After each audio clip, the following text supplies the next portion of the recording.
រដ្ឋធិបតីកោតសរសើរស្មារតីចូលរួមយ៉ាងផុសផុលក្នុងក្បួនព្យុហាយាត្រាដើរដើម្បីសន្តិភាពជាទឹកចិត្តធំធេងសម្រាប់រាជរដ្ឋាភិបាល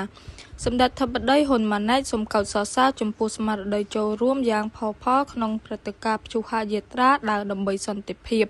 ដែលនេះជាទឹកចិត្តដ៏ធំធេងសម្រាប់រាជរដ្ឋាភិបាលក្នុងការខិតខំស្វែងរកសន្តិភាពសម្រាប់ជាតិនិងប្រជាជនកម្ពុជា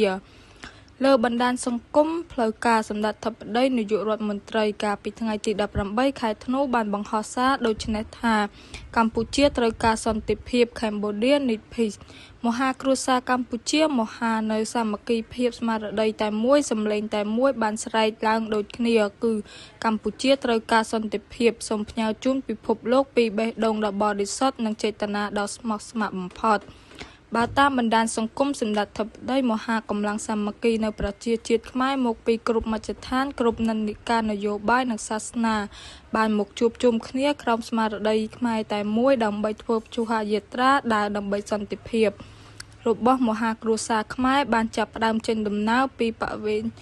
ផ្សាររាត្រីមាត់ទន្លេឆ្ពោះទៅកាន់សួនច្បារវិមានឯករាជ្យក្នុងបរិយាកាសពោរពេញដោយក្តីសង្ឃឹមក្តីជឿជាក់និងស្មារតីសាមគ្គីភាពជាតិ